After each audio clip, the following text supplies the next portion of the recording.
to Seeking the Sacred Self.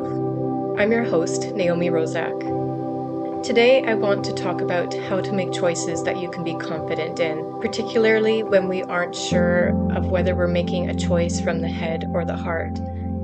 It's so important to bring self-awareness into your decisions so you're not acting with just one piece of your person, but all of it.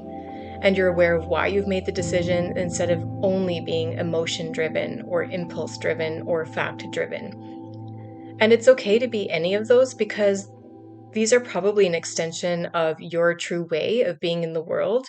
It's just that we want to bring awareness to our tendencies so that we can build more self-trust, more confidence, not only in our decisions, but in how we make them. So I want to give you a couple of examples of choices that we might have in life. The first is you're living life. Things are fine, but it feels like there's something more for you. You want to make a change or find more fulfillment. And you don't know the next step. You don't know how to move forward. Choices are to keep going as you are or to start looking for the next step. Perhaps an opportunity might even come up, so you're trying to decide, is this for me? So the choice is keep going as you are or engage with something new. In the second example, you're living life. Maybe you are working, but something about your current job situation is not as good as you would like. And then you're offered another job that could be the right fit, but you can't seem to make up your mind. So the choice here is between job A or job B. And if we're working to become more self-aware all the time, then we ask, what are the signs in our body of a yes answer? And most of us could probably answer that pretty easily, but possibly not, because sometimes the choice is very clear and we just know, yes, I want to do this. And usually there's a sense of the body leaping forward. We have interest or excitement or, I can't believe this is happening. This is exactly what I want. It's like the circumstances are aligning and people around us are enthusiastically cheering for us to move forward. Everything just feels right. And that's magical, and we love when that happens. But because life is made of hundreds of thousands of decisions, from very minimal to very large, it's good to know how to work through indecision, because sometimes it's not as simple as everything's in alignment and we just get to leap forward. So what might we experience in our body when we aren't sure how to make a choice? Because even when there's very good things to choose from or between, there's a lot of inner clamor when we just don't know which one. First of all, you might feel stuck in a loop. You might find yourself arguing internally or aloud, going over and over reasons for why this is a good choice or not a good choice. The thoughts feel loud, but you're stuck. The clarity doesn't come no matter how much you think. There's uncertainty. There's often a sense of pressure of how much hinges on making the right decision or what could go wrong if we make a mistake. There might also be pressure from other people expecting us to go a certain way or how we feel others might react to our decisions. So that adds more confusion. You can also count on feeling like there are a few different pieces of yourself saying things, maybe a lot of different pieces. There's lots of feelings coming up inside, and you're just not sure which part to listen to because all the points they make seem to be valid. You might feel torn. Maybe you want two different things at once. Just know that when you feel really stuck in decision making, it may mean there's an argument happening between your head and your heart. Your head will be assessing a number of things, and the heart will simply be pulling at you. So, what we want to do is slow down and get clear about what each of these is saying, as well as any other voices that might be in the mix, like intuition. And I highly recommend sitting down with a piece of paper to write out what these voices are saying. Firstly, because it will give you clarity. And secondly, because it will empty a lot of the jumbled confusion out of your body and put the thoughts and feelings in front of your eyes where you can actually see what you're dealing with and address it instead of it just feeling messy and chaotic and undiscernible inside your body. Let's talk then about two of these strong voices. First, I want to talk about the heart voice. We need to acknowledge that the heart is part of us for a reason. In Western culture, we have been socialized into believing that the head voice is most important, that analysis and critical thinking and concrete facts and experiences and rationality should be the sole basis for our decisions. And that's unbalanced. because there are other very instinctive and built-in parts of us that we are meant to also be hearing from and using. And keep in mind, the brain itself can also be very instinctive at times. It's not always rational. This whole experience of decision making is about using all of our senses, all of our tools, so that we make the most well-rounded choices. The heart has a strong voice. The heart, in this way of speaking, is not just the emotional seat of the body, but also the sense of what we want out of life that comes from the heart being directly connected to our sacred self. It's a strong way the sacred self speaks, through our desire and a sense of being drawn to something. The heart, as an expression of your inner light or spark, wants what is best for us. It wants what is most satisfying, most delicious, most fulfilling, most interesting, and not just what would feel good to our body, but what feels good all the way through our core. It is the core expressing itself. The heart isn't about overindulgence. It's about pure response to life and to the drive within us to find our path of fullest alignment. When you are purely connected to your heart voice, you will have feelings of trust, which might sound like, I don't know what the results will be, but I trust this is my path. Or, I don't know why I'm making this decision, but I know I just have to do it. There might be a lot of curiosity, a sense of possibility. What could happen if I do this? I don't know what's waiting, but I just get a sense of so much possibility in this direction. Or, what if this turns out even better than I can imagine? The heart voice is usually a sure voice, a strong pull in one direction or the other. You might have a little bit of fear or uncertainty, but when you sit with your heart, it honestly tells you yes or no. It doesn't give a lot of reasons. There's a saying, the heart wants what it wants. So if you want legitimate explanations and fact-based reasons from the heart, it might not respond with those, but it might inspire you, fill you with a feeling of the good that is waiting for you, or tell you in no uncertain terms to not move ahead in this thing, because the heart will pull away from anything that will not be intrinsically good for you. Physically, when your heart is saying yes to something, you will feel an openness in your body, a sense of being tugged toward that thing, maybe excitement, a sense of flow or clarity or peace, a feeling of lightness or brightness. And when the heart is saying no, your body will feel closed, like it's backing away from something. You may feel a sense of darkness, heaviness, or constriction. And like when you're trying to look down a road, there's no sense of what's ahead, almost like your sense or insight about the future is blocked. You might even feel sadness, grief, frustration.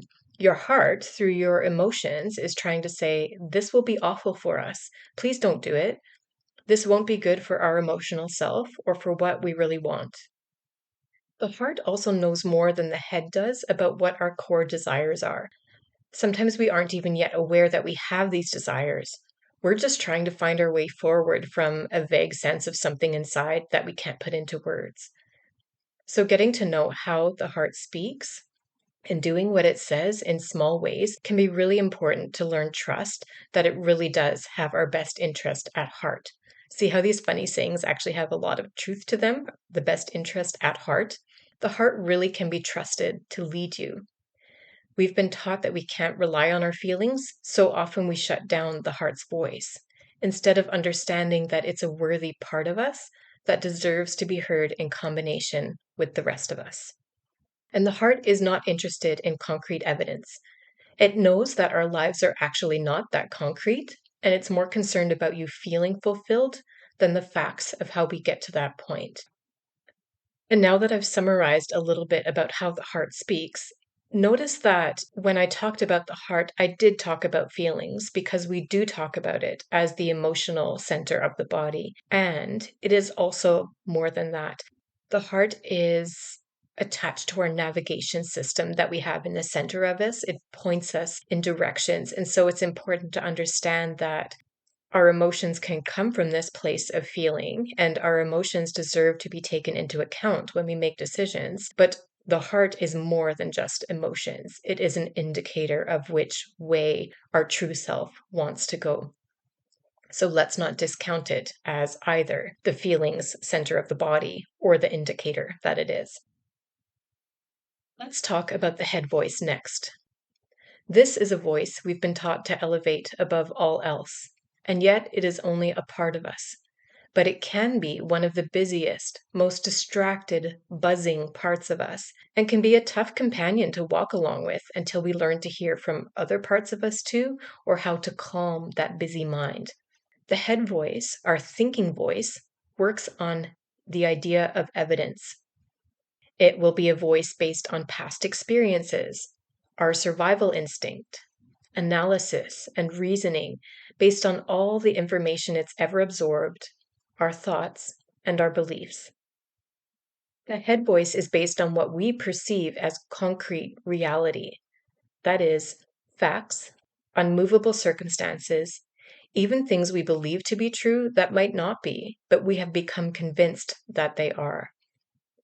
If we use both examples of trying to find a step ahead in your life or choosing between two jobs, the head voice might talk to you about how much money there is, or the amount of time you'll need to dedicate, how much learning or growth is involved, and does the job suit your circumstances and personality, and does it fall in line with your goals or lifestyle? The head voice will bring up what other people expect of you and what you've been taught that you should expect of yourself. It's in your head that you will form criticism or judgment, whether that's about you or the choices or the people at the new job or whatever. So the judgments might sound like, what will mom think of me if I do this? Or, I can't do that. People will think I'm impulsive or wild or that I don't care about my responsibilities. And the head voice will work very hard to the point of exhausting your mind to consider every single possibility out there. What if this happens? What if that? What about this? It will look for any positives or negatives, usually the negative, and it will ask a lot of questions. The brain often has a negative skew because it has been formed from past experience, including your painful experiences and all the times you were unsafe, and it doesn't want you to go into any danger. And unhealed beliefs that cause feelings of unease are part of the mind. So, insecurities, shame, the sense of not being good enough, the expectations of yourself and others, as we've already mentioned, are all going to come up from the mind. When you feel that you want to move forward with your heart, the brain is what will step in and say, whoa, not so fast. Have you thought about this other thing? Or, yeah, that's all fine now, but what will happen in 3 or 4 months when you do that thing and it doesn't turn out the way you want? Predicting the future is part of the head's job as well. So you can see what happens when the heart is saying, oh, this will be great, let's do it. And the head is saying, but have you thought about this? I'm really worried about this other thing. It's probably not going to work. How we can feel a bit stuck. So then the person will keep trying to think through more reasons why this choice is good or not good, and you could be stuck in that loop forever.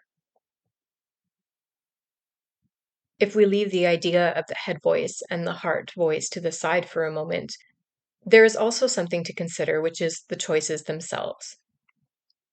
We need to look at what they are, and I want to bring in some knowledge of the energetic world to pair with the voices, because we are actually in both a very orderly world and a very creative world. And there is a sense of order to how things work and how we engage with them. While at the same time, reality is seldom as concrete as we think it is. Even our bodies and the environment around us is made up of energy, atoms that are in movement, that are constantly engaging and disengaging with each other. And one of the secrets of life is that everything is in a fluid state, no matter how concretely we perceive it. And usually our choices have much more fluidity to them also than we can perceive. We can creatively engage with choices and create more possibilities. If we go back to the example of job A or job B, that is often where we get stuck. We weigh out all of our reasoning. We may listen to our heart a little, but when it comes down to it, we still think the choices are A or B, all or nothing. For example, we think I have to stay with the job I'm in or go with the new job, but there are other options. We might want to consider a part-time job or both jobs at once or no job at all, or maybe a leave of absence and then a job, or negotiate with the current job or the new job so that they can adapt for what you want from your life. You may want to travel and not work, or you may not want to ever work at all. And by changing your lifestyle, maybe drastically, you might be able to pursue that option as well. The choices are as many and as varied as your creativity can allow and your perspective can expand to.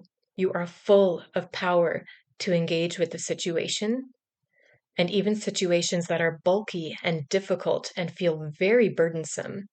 With creativity and willingness, can often become something so much more livable and positive feeling if we are open to them transforming and to the little bit of chaos that might come with them for a while. But what happens then when it's not about the head or the heart or the choice itself, but something deeper? Sometimes a choice is an invitation to heal something, a chance to notice how we are being influenced by something deep inside ourselves.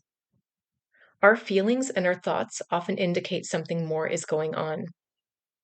If we feel incredibly fearful or powerless, or like we have to convince ourselves of something, if we feel that someone is influencing our choice and we can't stand on our own 2 feet, or if we feel like we really don't have a choice, that may be the invitation to go deeper into self-awareness, maybe even see what's coming up inside of us to be noticed and to be healed. As a personal story, years ago, I noticed a feeling of feeling unseen by my family of origin, my mom and my siblings and their families, when we were all together for family events. Remember that the lifestyles of myself and my family are very different, as my whole family has chosen a religious lifestyle that dictates much of where they put their time and energy and how they live. And conversations will often circle around the church or church people or, their internal family life, maybe sometimes jobs or budgeting or something like that.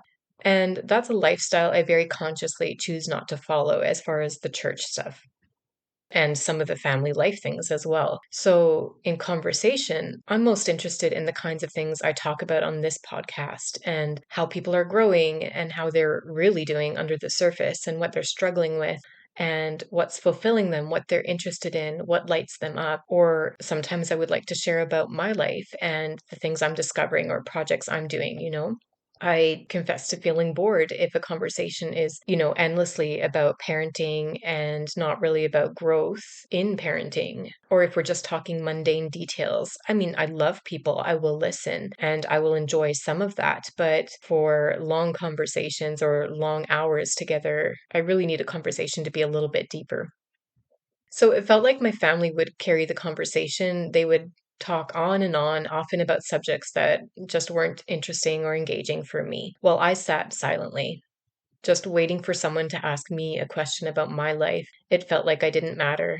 And I wondered how they could talk on and on for months of events without ever noticing that they weren't involving me in the conversation or asking about my personal life or even what I thought about things. And then it also made me feel that maybe this was about my life choices because maybe they didn't respect my thoughts or opinions because I wasn't godly in their eyes. Maybe they didn't care because I wasn't a believer of their church anymore. I was definitely influenced by different kinds of rejection I felt and childhood dynamics and the feeling I'd had since I was a child that I wasn't seen and I didn't matter. But at this time, when I was really noticing these dynamics, I was also in the middle of a season of healing. Lots of internal shifts and transformations were happening inside of me. And one direction of healing was with my mind, body, soul mentor, Summer. And as we sat together one day, she asked how I'd been since my last appointment with her. I mentioned that things were good, Like the inner and emotional side of me was feeling more alive and wonderful in my life. But there had been a family event in the intervening time that I had been at where one person talked the whole time. And as we drove away, I had felt how draining that had been for me to sit there silently while the person talked about something that didn't involve anyone else. And I don't think I even said two words in the whole evening other than a hello. And so Summer paused when I told her that and said, oh, I wonder what it might be like if you didn't wait for someone to ask you a question. I wonder what it would feel like to say something like, do you mind if I share something? I've been doing something I'm really excited about. And then you could share a bit from your life. And I looked at her, stunned, because it had always felt like my choices were A and B: sit there and feel awful, or stay away from my family. And neither of those felt really good to me. But I'd felt powerless, like this was the situation and I had to wait for someone to notice me and ask me to join the conversation. Like there was really nothing I could do about this dynamic. And I admit to feeling a little bit of embarrassment, when Summer said that. Or not really embarrassment, more like, oh, that makes me a little bit uncomfortable. Like you're asking me to do something. I would just rather everyone else change? Um, but it made me think, and it made something in my body felt intrigued by this idea. So this didn't even like go into deep healing stuff or some long therapy session. It just took some openness and a suggestion from somebody else. And so at the next family get together, when there was a natural little break in the conversation, I just dove in with, so I've been doing this thing lately, and I shared something about my life. And you know what? My family looked kind of interested. And sometimes as time went on, I would even share something a little uncomfortable, like maybe something they don't really approve of or couldn't comment on. And I wasn't sharing to shove their faces in it, but it was because I had to be able to speak about my life, because that is a normal part of healthy relationships. And to keep all of it inside me and never able to share, it felt like a part of me would die. And there have been times when I could tell somebody's attention wandered a little bit, or I could feel their discomfort rise up a little bit as I was talking. And I had to remind myself, I'm not doing this to make them uncomfortable. I am making this choice because this is how I heal. And it is the only way I can remain around my family and enjoy it is if I also get to show myself. So I wasn't doing it to stamp on their sense of self, but because it was a healing step, not only for me, but for them, because it invites them to grow and learn about somebody else as well. So sometimes the choices we think we have are too close ended, and our healing self, our integral, authentic self, says, nope, not good enough. I need a better option. If we go back to the choice between job A or job B, you might realize that all of your self esteem seems to come from working and working really hard. Why isn't anything else fulfilling? And that realization will influence what choice you make next, because maybe you want your life to be different than it is. Maybe it's time to heal the part of you that's addicted to work because you want to feel better than that in your life. Or maybe you realize the new job would be amazing, but your heart wants more family time, more playtime, more time to relax.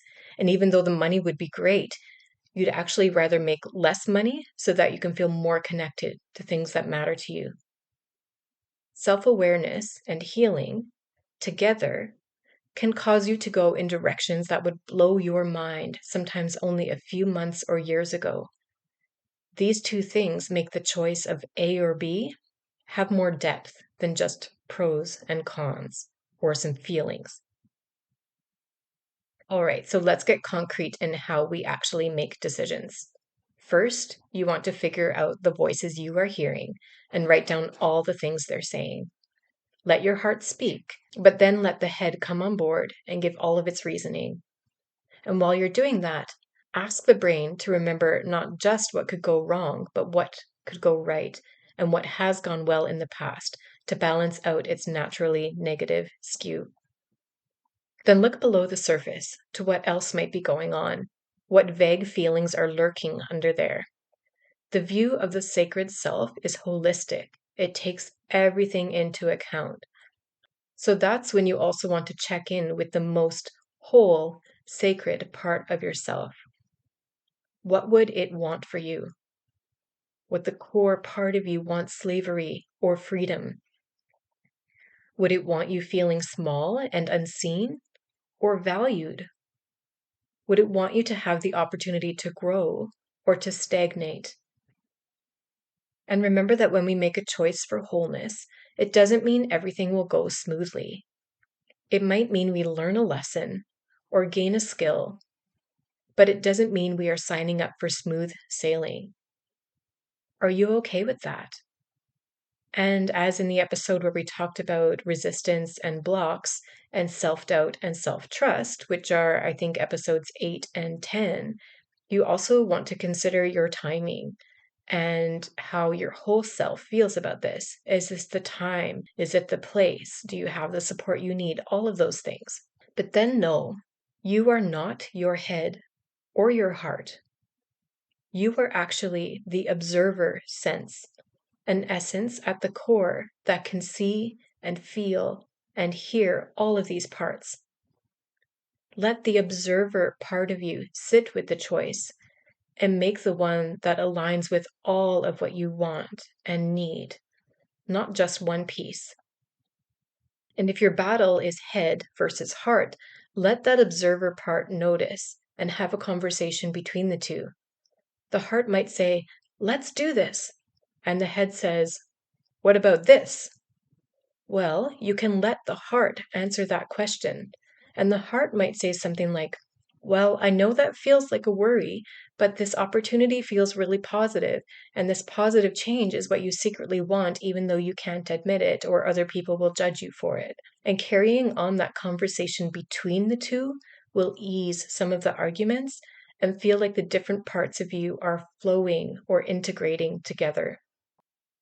There are other things you can consider in decision making. Some of these are what needs you have as you are moving forward and what values you want to live out in your life. And these are so in depth, I have to leave them for another episode. The purpose of this episode is to really learn to decipher what's happening when there's an internal argument between our head and our heart and validate that we are all of these things combined and we get to listen to all of them and not write off any one part. Then we also want to watch out for some common pitfalls in decision making. Number one, beware of black and white thinking.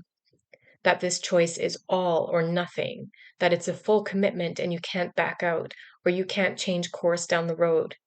You can always make a new or later decision or a micro adjustment. Even if there is a cost or consequences, you are not as stuck as you think you are. Number two, know that it's okay to make mistakes. And using the word mistakes when we're making important life decisions is not really a word that I think qualifies. A mistake only means that you have tried to do something and maybe it didn't go so well, or that you missed considering this one aspect.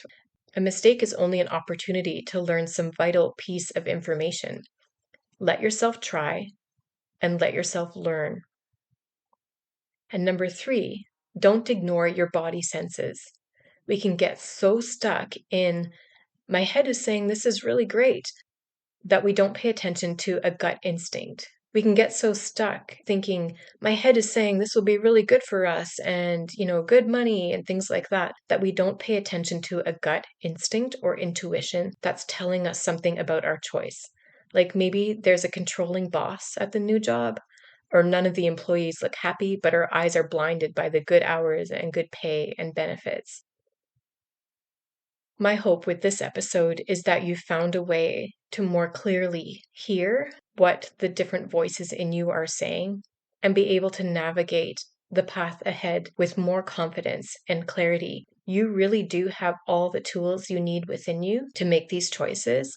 And you can also go to somebody else that you really trust who knows you well and ask for their feedback and then see how their feedback aligns with what your head and heart are already saying to you. And you only have to take the pieces in what I've said here and in what other people give you that resonate with you, because at your core, there is always the sacred self speaking, and it knows what you really want and what is best for you.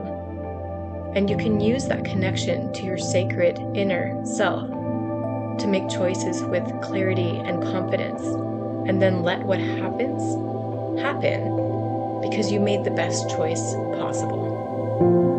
Thank you for listening today. You can subscribe to the podcast by going to the main screen in your podcast app and clicking like or follow or subscribe. And I'll see you next time when we go a little deeper again.